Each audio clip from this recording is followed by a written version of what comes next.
Vale, la anterior clase había llegado hasta los óxidos. El tema de los óxidos, habíamos dicho de que habían tres tipos de óxidos, básicamente aquellos en los cuales el, teníamos que el metal tenía más número que el oxígeno, con lo cual sabíamos que si esto era un 2, automáticamente le correspondía aquí la valencia del metal, en este caso 1. Había otra situación en la que yo tenía óxidos de este tipo, al no tener ningún subíndice, significaba que estaba simplificado, con lo cual esto venía de un óxido que es calcio 2, óxido 2 simplificado y daba esta fórmula.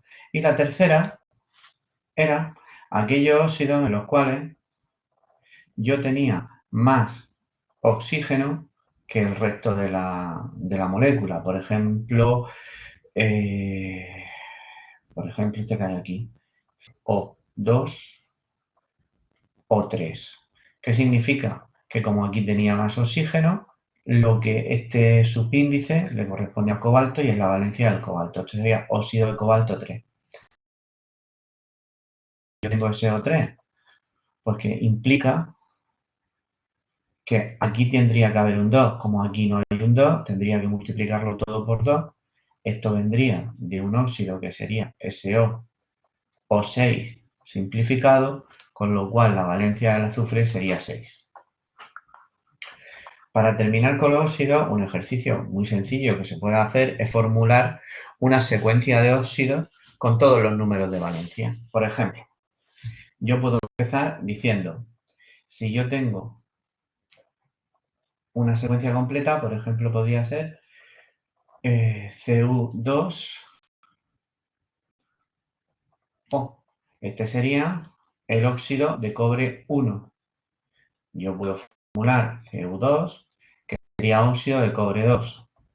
Si yo tuviera valencia 3, podría tener dos situaciones. Una de Cu, por ejemplo, C1 sería aluminio 2, oxígeno, perdón, oxígeno 3, óxido de aluminio, o podría tener, por ejemplo, el F2 o 3, que aquí óxido de hierro 3. La diferencia entre este óxido y este óxido es que en este, diciendo óxido de aluminio, es suficiente porque el aluminio solo tiene valencia 3 y no tendría que especificarla, mientras que en este tengo que especificar que es óxido de aluminio 3, de hierro 3. Aquí he usado la valencia 1, aquí he usado la valencia 2, aquí he usado la valencia 3. Si yo tengo una valencia 4, por ejemplo, el azufre tendría SO2. ¿Qué significa? Pues que ya hemos cambiado. Aquí ya tiene mayor subíndice, implica que aquí tendría que multiplicarlo por 2 y sería óxido de azufre 2. Esto sería con la valencia 4. Si yo uso la valencia 5, pues tendría el óxido de fósforo 5. Y si yo uso la valencia 6, tendría óxido de hierro, óxido de azufre 6. ¿Dónde saco el 6 aquí? Porque me ocurre lo mismo. Como aquí tendría que haber un 2 y no lo hay, ¿qué significa? Que tengo que multiplicar esto por 2, con lo cual este 3 por 2 me da 6, que es la valencia de la. Hasta aquí son los óxidos de todos los grupos, menos el grupo 17, que como ya sabemos es un poquito más raro. ¿Qué ocurre? Que el oxígeno, atendiendo a la electronegatividad de la tabla periódica, es muy electronegativo, pero todavía hay 4 elementos más electronegativos que él, que son todo el grupo de los halógenos. Con lo cual, no se admite formular como óxidos, sino se tienen que formular como derivados del haluro correspondiente. Haluro corresponde a halógeno y del flúor tendré fluoruro del cloro tendré cloruro, del bromo tendré bromuro, del yodo, yoduro y del astato, duro. ¿Qué significa? Que en este caso los óxidos se van a formular solo, única y exclusivamente de esta manera, como óxidos dicloruro de trihidrógeno de pentaoxígeno. Como vosotros sois muy observadores, veréis que debajo sí que aparece trióxido de dicloro y pentaóxido de dibromo. Y diréis, bueno, ¿y esto por qué si me acabas de decir que no se formulan así? La nomenclatura más actual, que es la que da la IUPAC, desde el 2005 hasta ahora, esta nomenclatura que está tachada no está autorizada. Es decir, no se debe de usar. ¿Pero qué ocurre?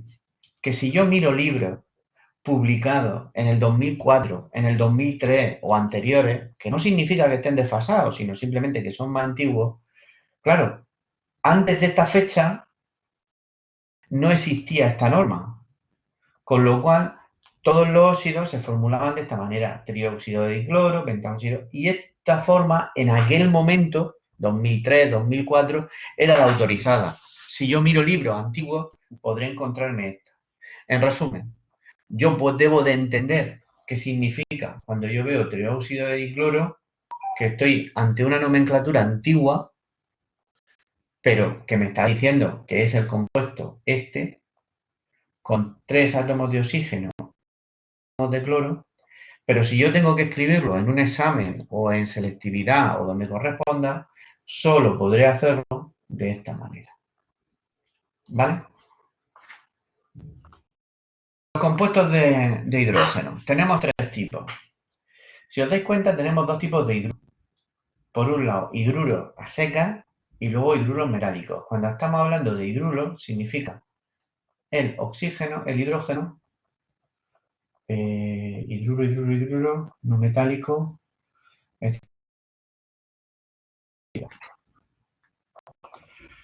Vamos a verlo aquí. Tenemos los hidrógenos, donde este actúa con valencia 1, negativa. Y aquí está trabajando con un metal. Con lo cual yo lo nombraré como hidruro de cobre. Aquí es hidrógeno menos 1 más no metal. Más metal, perdón. Estos son los hidruros metálicos. ¿Vale? No me detengo mucho más en la formulación. ¿Por qué? Porque es como siempre. Si yo tengo la de multiplicadores, pues leo el prefijo, la palabra hidruro y el nombre del metal. Si yo tengo el hidruro, la nomenclatura con el número de oxidación, pues nombre de metal y el número de oxidación. Si el metal tiene varios estados de oxidación, pues pondré el que corresponda, y si solo tiene uno, no pondré ninguno. Y si es con valor de carga iónica, en lugar de usar números romanos, usaré números arábicos. ¿Qué importancia tiene todo esto? Porque cuando yo, en lugar de tener un metal, tengo un no metal, tengo otro tipo de hidruros, que son los hidruros de no metal. Los hidruros no metálicos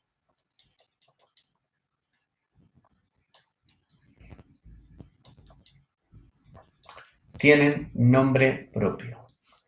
Y si os dais cuenta, no sigue para nada la nomenclatura inorgánica, lo que hemos visto hasta ahora. ¿Por qué?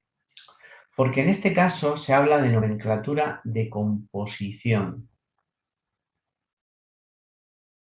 La nomenclatura pertenece a la química orgánica.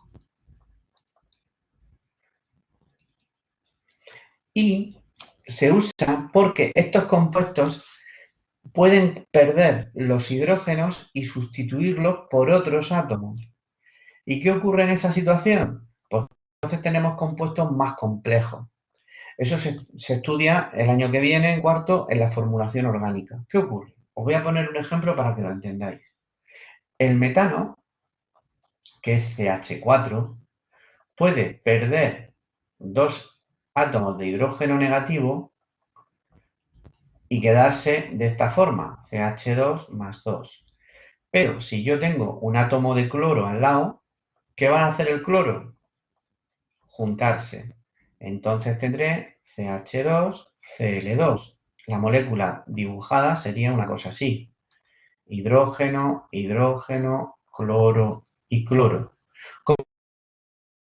Esta molécula se va a llamar dicloro, di de 2, cloro de estos 2 átomos de cloro que están aquí, metano. ¿Qué significa?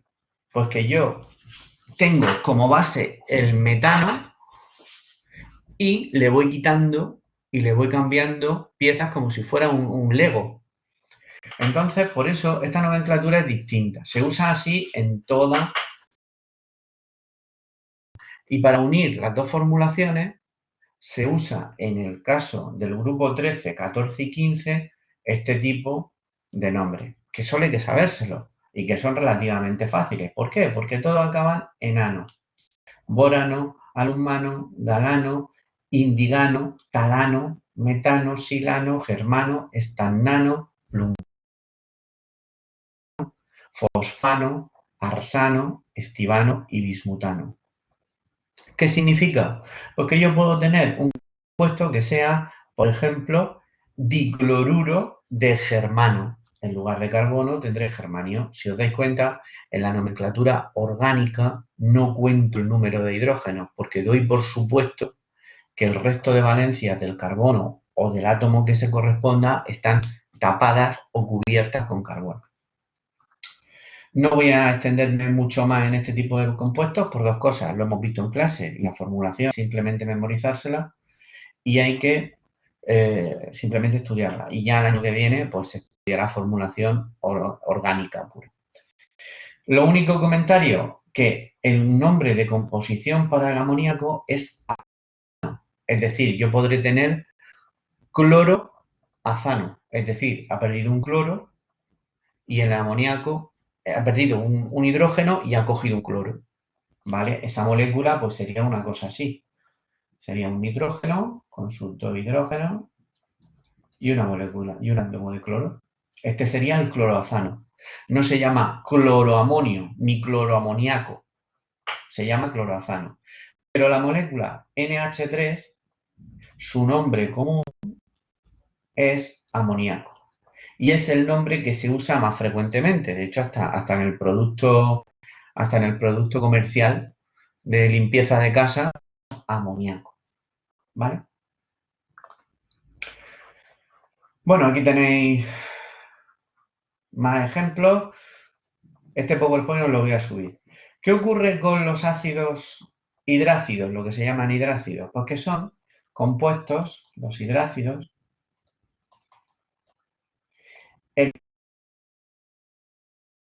actúa con valencia +1. Ha cambiado, ahora tiene valencia positiva. ¿Qué significa que tiene valencia positiva? Pues que primero se escribe el hidrógeno y luego el átomo, que en este caso tiene que ser un no metal correspondiente. ¿Con quién hace este tipo de compuestos? Pues solo con dos grupos, el grupo 16 y el grupo 17. Con lo cual, solo tengo dos posibles fórmulas. Esta posible fórmula, cuando lo hace con el grupo 17, es decir, el cloro o todos los elementos halógenos lo hacen con -1 y todos los que están en el grupo 16 lo hacen con 2. ¿Vale? Solo son dos tipos de fórmulas, HX y H2X. Esto es para el grupo 17 y esto es para el grupo 16. ¿Qué es lo que yo quería aquí explicaros con más calma? Estos compuestos que aparecen aquí, bueno, los compuestos todos estos son de este estilo. Y tenemos los sulfuros de hidrógeno, el selenuro de hidrógeno. Si os dais cuenta, fluoruro de hidrógeno, cloruro de hidrógeno. Como no es posible otra formulación que no sea fluoruro, sulfuro de hidrógeno, y el hidrógeno solo tiene la valencia 1 más, porque no puede ser una menos, porque sería otro tipo de producto. ¿Qué es lo que ocurre? Pues que en este tipo de productos ocurre lo siguiente, que muchas veces en el lenguaje químico habitual, este dihidrógeno se pierde. ¿Por qué? Simplemente por simetría. Porque yo tengo cloruro de hidrógeno, fluoruro de hidrógeno, yoduro de hidrógeno. Esto no es cloruro, esto es bromuro, ¿eh? ¿Vale? Yoduro de hidrógeno. Cuando yo tengo todo esto, pues por simetría hablo de sulfuro de hidrógeno, hablo de seleniuro de hidrógeno, le quito el di, ¿vale? ¿En rigor tendría que quitárselo? No. Pero por simetría y por facilidad se pierde. Con lo cual no es raro que encontréis en problemas un compuesto de sulfuro de hidrógeno, ya sabéis que estáis hablando de, sulfuro de dihidrógeno. Cuando yo tengo, por ejemplo, el ácido clorhídrico, HCl, esto es un gas, ¿vale? Esto es un gaseoso. Bueno, esto creo que lo tengo en la siguiente diapositiva, me parece. Bien, ahora os comento eso, perdonadme. Aquí tengo esta molécula. Esta molécula es un poquito especial, porque aunque tiene 3 átomos, si yo la dibujara, sería un enlace con el carbono y un triple enlace con el nitrógeno, se llama cianuro de hidrógeno. Este cianuro corresponde a esta molécula así. De hecho, había oído en muchas películas de se ha envenenado con cianuro. ¿Cuál es el cianuro? Se llama cianuro de sodio, donde este hidrógeno es sustituido por un sodio. Esto es un veneno muy potente. ¿Vale? ¿Qué es lo que hacemos con él? Pues que, aunque es una...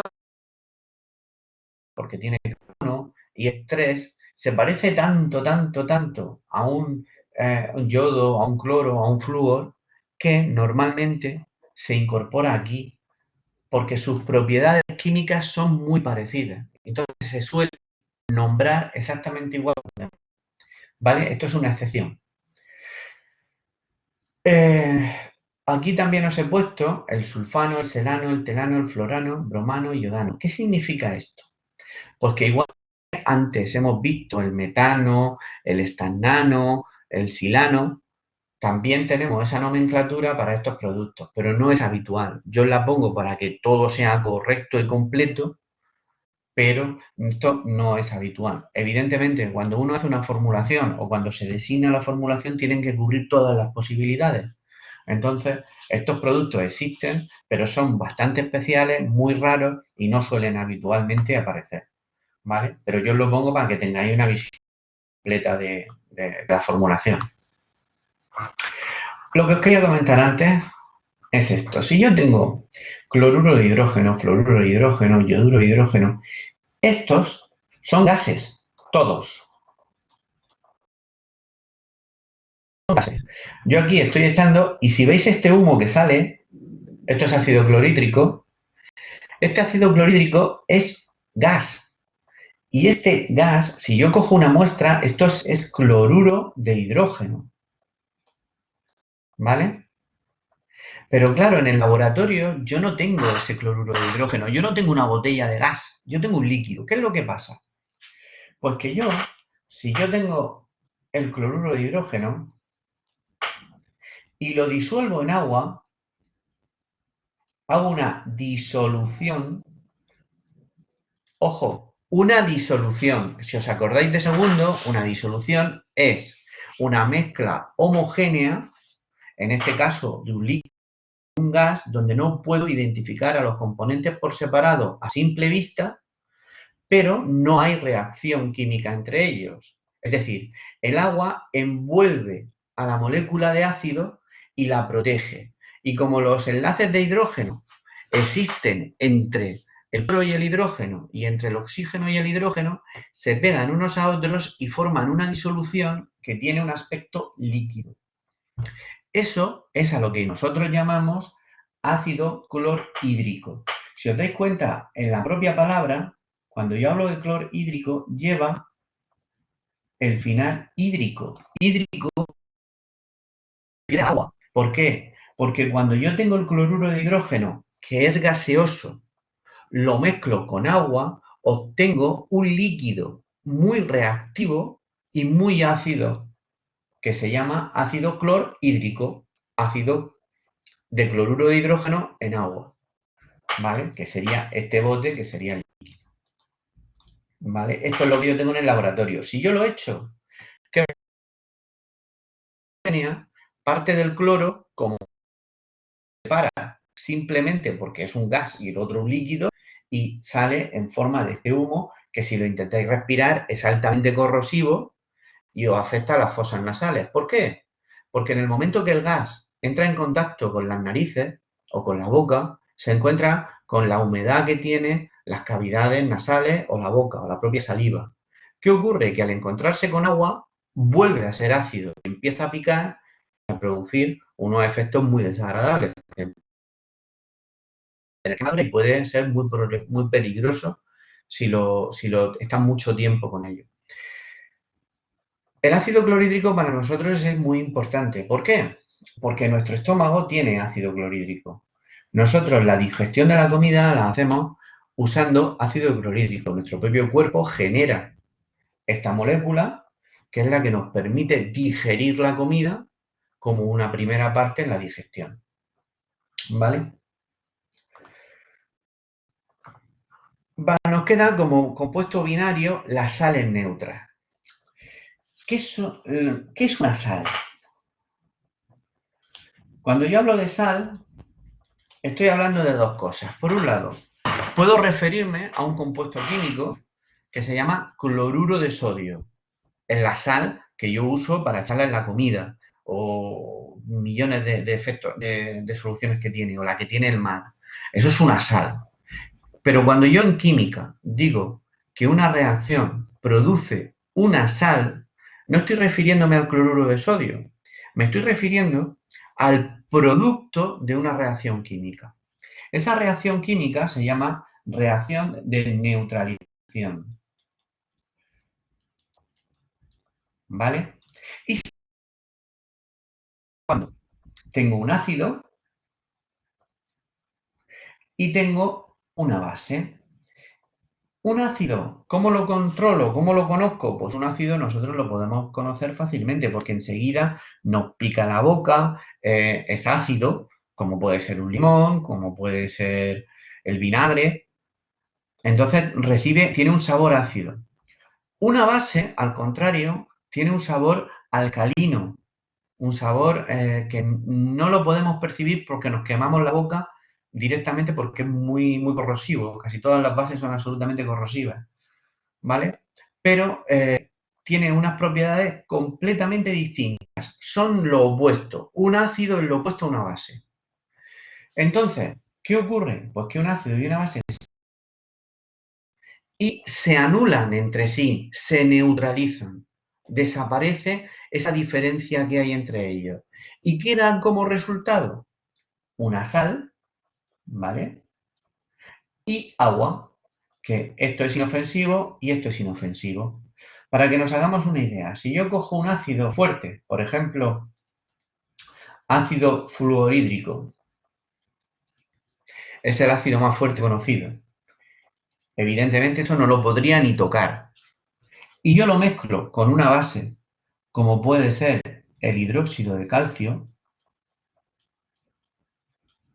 ¿vale? Pues que este hidrógeno, que es positivo, bueno, tengo que poner un 2 para ajustar la reacción, ¿vale? Va a buscar a este grupo OH y el OH más el hidrógeno me va a dar H2O. Con lo cual, ¿qué me va a quedar? Por otro lado, un flúor negativo, que tienen que ser dos, más un calcio positivo. ¿Qué es lo que va a ocurrir? Pues que por simple atracción electrostática van a formar un enlace iónico donde voy a tener fluoruro de calcio, difluoruro de calcio. ¿Qué ocurre? ¿Qué tengo aquí? Esto es una sal. Una sal que si yo el flúor no lo puedo tocar con las manos porque me quemo, y el hidróxido de calcio, que es la cal viva que se echa para encarar y para desinfectar, tampoco la puedo tocar con las manos porque me pelo la mano, resulta que cuando yo los junto, se neutralizan entre ellos, se anulan, sus propiedades se anulan unas con la otra y me forma agua, que es completamente inofensiva, y un producto que es un metal con un no metal y me forma una sal. Compuesto sólido que me precipita y que no tiene ningún peligro de manejo. El ejemplo más típico pues será HCl más una base NaOH para dar agua más cloruro de sodio. Perdón, sodio NaCl. ¿Vale? ¿Qué ocurre? Pues esto es la sal. Tradicionalmente se ha quedado para este producto, pero en química, cuando hablamos de sal, hablamos de todo el conjunto de productos que se obtienen en una reacción de neutralización. En la reacción de neutralización, los productos siempre son una sal, la que corresponda, y agua. Claro, yo puedo tener dos tipos de sales. Una binaria, como esta, porque solo tiene dos componentes, y otra, que veremos más adelante, que es ternaria. ¿Por qué? Porque en lugar de usar un ácido binario, uso un ácido ternario. ¿Vale? La formulación de las sales, pues igual que ahora, se intercambian las valencias y el que está a la derecha, recibe la terminación uro, con lo cual será cloruro de aluminio. Ejemplos. Bueno, aquí tenéis el cuadrito de siempre, que cuando es con número de oxidación tengo que poner el número de oxidación y cuando tengo el valor de la carga, pues cambio el número romano por la carga. No me detengo más. Vamos a ver ejemplos. Yoduro de mercurio. ¿Qué significa? El yodo actúa con el mercurio y como aquí no hay ninguna diferencia, significa que el mercurio tiene 1 y el yodo tiene 1, con lo cual yoduro de mercurio 1. Con el yoduro de mercurio 2, ¿qué ocurre? Pues que el yodo actúa aquí con una y el yodo y el mercurio con 2. Claro, nos surge una pregunta. ¿Quién es este no metal y este no metal con qué valencia actúa? En general son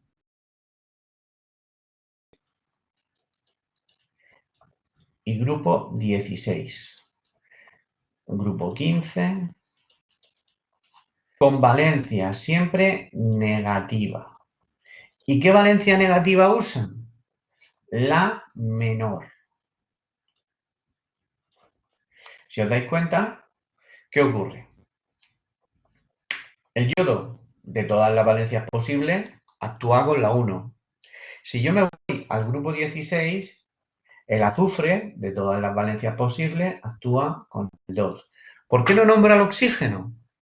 Porque el oxígeno ya tiene su propio grupo de compuestos, que son los óxidos, donde actúa con valencia menos 2.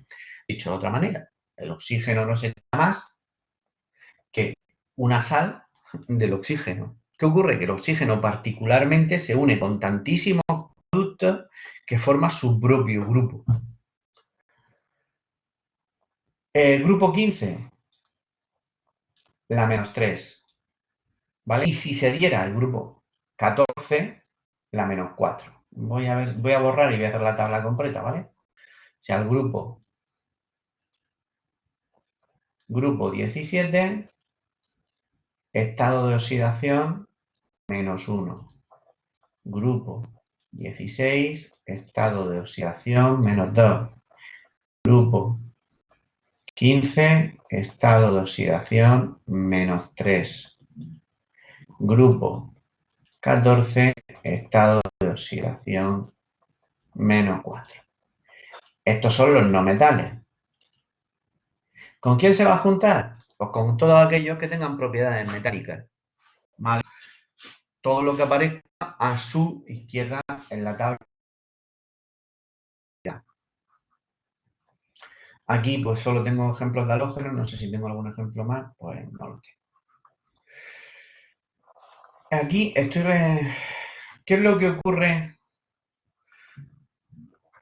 Bueno, tercer grupo de compuestos. Ya dejamos los binarios, ya no hay más compuestos binarios, ahora estamos en los ternarios. Y el primer grupo de ternarios que vamos a ver son los hidróxidos.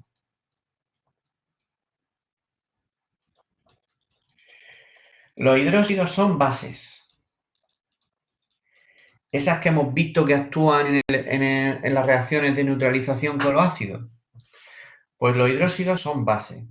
¿De dónde vienen? Vienen de la reacción de un óxido básico. ¿Y un óxido básico qué era? Era un óxido que es un metal más oxígeno. Por ejemplo, aquí tenemos el sodio. Estos tipos de metales, de óxidos metálicos, en presencia de agua, forman hidróxidos. Si os dais cuenta, todos los hidróxidos que tenemos en la tabla periódica son hidróxido de cobre, hidróxido de zinc, hidróxido de litio, hidróxido de calcio, hidróxido de bario, hidróxido de aluminio, todos metales. ¿Por qué? Porque todos vienen de los óxidos metálicos, óxidos que son reacciones de oxígeno con un metal que si sigo reaccionando y le añado agua, termino teniendo un óxido. En Andalucía es una reacción tradicional, que se llama así, reacción tradicional, una muy típica. Yo tengo, en Andalucía, una de las cosas típicas son las casas blancas, ¿vale? Que se dan mucho en la costa de Málaga o en Huelva y se llaman pueblos blancos. De hecho, en la costa está considerada un pueblo blanco. ¿Qué significa? Que yo tengo, esa reacción tradicionalmente se ha hecho de la siguiente manera. Yo tengo un óxido, que es un óxido básico, que es el óxido de calcio. Esto se le llama cal muerta. El óxido de calcio es un compuesto estable y no tiene, es muy reactivo y si te toca, pues ¿qué es lo que hace? Pues te quita el agua de las manos y te la reseca. Este compuesto, en presencia de agua, absorbe agua y se dice, en la cultura popular, se dice que se apaga la cal. A esto se le llama cal viva y el echarle agua se le llama apagado. Y entonces aparece la cal muerta. La cal muerta. Esta cal muerta no es ni más ni menos que la formación de CaOH2. ¿Vale? Si os dais cuenta, ¿qué es lo que ocurre? El oxígeno del calcio pasa al agua, forma dos grupos OH y se une a las dos valencias del hidrógeno. Esta es la reacción que se usa en Andalucía para pintar las casas de color blanco. Porque este color, esta cal muerta, es de color blanco. ¿Conocemos muchos más hidróxidos? Pues aquí os he puesto, lo voy a ampliar porque creo que no habéis caído nunca en la cantidad de hidróxidos que nos rodean. El hidróxido de sodio, que se llama sosa, tiene nombre tóxica, se usa en productos de belleza, jabones.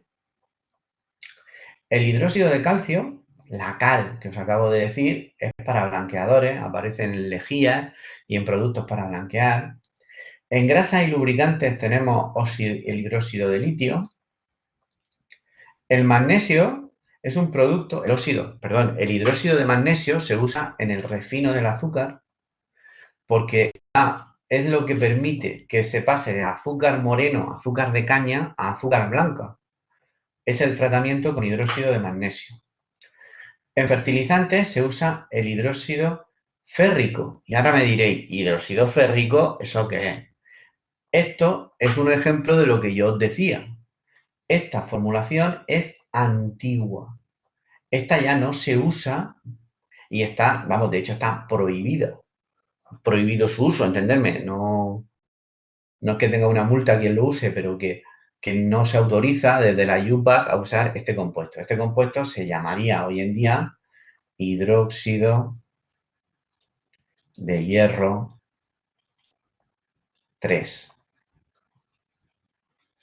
No voy a decir, esto tenía antes un prefijo que era el ico, que luego nos saldrá. Ahora cuando veamos los compuestos, los ácidos ternarios, aparecerá el ácido clorhídrico, esta terminación ico. Pero que esto ya no se usa. Normalmente se le llama trihidróxido de hierro. Y luego en los tintes y en la industria del vidrio, pero sobre todo se usan los tintes el óxido de circonio. El hidróxido de circonio se usa sobre todo para fijar el tinte al cabello, porque realmente el cabello resbala tanto la grasa como el agua. Entonces, para permitir que el tinte, desde el punto de vista químico, tenga un agarre y pueda unirse al cabello y no se vaya, lo que se necesita es primero erosionar, vamos a usar esa palabra, el cabello, con lo cual esa erosión la hace un hidróxido, rompiendo aquellos enlaces, puentes de hidrógeno y puentes de disulfuro que os dije hace unas cuantas clases. Entonces se rompen y esos enlaces libres permite que el tinte se enganche al cabello y se quede fijo, ¿vale?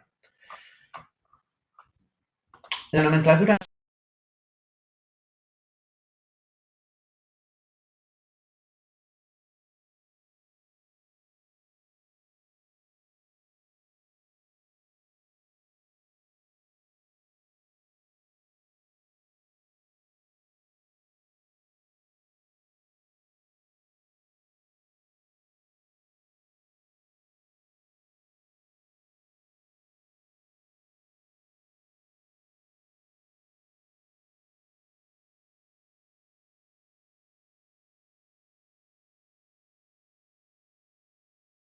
sí. Y este paquete que va junto es el que reacciona o bien con los ácidos o bien con lo que tenga la reacción. ¿Vale? Dos consideraciones muy sencillas. La primera, siempre, siempre, siempre, siempre va el OH en ese orden. Nunca existe HO. Esto es otra cosa. ¿Vale? ¿Por qué? Porque es una manera de indicar que en este caso lo que estamos trabajando es un paquete junto. Y por otro lado, siempre actúa con valencia -1. No es difícil de entender. Si el oxígeno con el agua, una valencia -2, y el hidrógeno tiene 1, y tiene 1, y en un momento determinado ha perdido una carga positiva, pues lo que queda es una carga negativa libre en el grupo OH. ¿Vale? Y se hace exactamente igual que si fuera un cloro. Toda la nomenclatura es exactamente igual que si fuera un cloro. Si aquí en vez de dos OH, un paquete de OH, hubiera un cloro, yo diría que esto, pues entonces digo dihidróxido de cobre. Si aquí en vez de un OH tuviera un cloro, diría que es cloruro de cobre 2. Pues aquí digo hidróxido de cobre 2. Y lo mismo si tengo carga iónica, donde cambio el número romano por el número arábico. No creo que tenga más importancia. En esta diapositiva pues tenéis varios tipos. El hidróxido con valencia 1, hidróxido de sodio, que como solo tiene una, es igual en todas las nomenclaturas, o el hidróxido de cobre 1, que tengo que poner que es hidróxido de cobre 1 porque el cobre tiene valencia 1 y 2, y aquí tengo que poner el apellido, Aquí tengo las valencias cuando el cobre tiene cobre 2, mercurio 2, óxido 2. El aluminio no pongo nada, es igual en los tres porque solo tiene una valencia. Y el manganeso 6 está hexahidróxido de manganeso. Y no hay nada más que decir de los hidróxidos. Y ahora pasamos a un grupo que no lo he visto en clase. En el libro sí que os viene, pero yo no lo he querido ver porque es un grupo que está a caballo entre los de 2 y los de 3. ¿Qué pasa con el hidróxido? El hidróxido, al fin y al cabo, no es más que una molécula de agua que ha perdido un hidrógeno. Pues eso ocurre de vez en cuando con un amigo nuestro que es el oxígeno. El oxígeno tiene la mala costumbre de unirse a sí mismo y forma varios tipos de compuestos. Yo no voy a entrar solo voy a nombrar dos, ¿vale? Por un lado, los peróxidos. Y por otro, el ozónido. ¿Por qué os nombro el ozónido especialmente y paso de los superóxidos? Porque ahora estaréis oyendo que se hace desinfección con ozono para el caso del COVID. ¿Por qué el ozono? El ozono no es más que una molécula donde el oxígeno se une a otro oxígeno, a otro oxígeno, a otro oxígeno. Claro, yo tengo 3 oxígenos juntos. Si os dais cuenta, esta molécula, lo primero, tiene 3 enlaces, 3 moléculas, todos tienen 2 enlaces y están, por decirlo de una manera, muy tensionadas, están muy juntos. Realmente el oxígeno no está cómodo en posición. ¿Qué es lo que ocurre? Que si yo tengo aquí un trozo de materia orgánica, vamos a poner un enlace carbono-carbono, ¿qué va a hacer este oxígeno? Va a atacar al enlace, lo va a romper y va a formar directamente una cadena de O y esta relación no existiría y va a formar aquí un OH. ¿Vale? Y va a formar aquí un doble enlace. Así, con oxígeno. ¿Qué os quiero decir? El ozono es una molécula que ataca a todo lo orgánico. ¿Qué significa? Que si engancha un cacho de virus, lo que hace es que lo revienta, lo rompe la molécula, la parte. Entonces, claro, si al virus le rompo la cápsula, le rompo la envoltura, el virus muere. Por eso se usa en desinfección. Se usa en desinfección del COVID ahora. ¿Por qué? Porque es un gas y es muy cómodo de usar echándolo con gas. Pero se ha usado en la piscina. Se usa, desde el COVID se usaba para desinfectar frutas. Se usaba para desinfectar instalaciones sanitarias, porque es muy cómodo desde el punto de vista del gas usarlo para desinfectar. El ozono es el mismo ozono que hay en la capa de ozono de la atmósfera, que había estudiado el año pasado, en la estructura de la no, el año pasado no, el primero.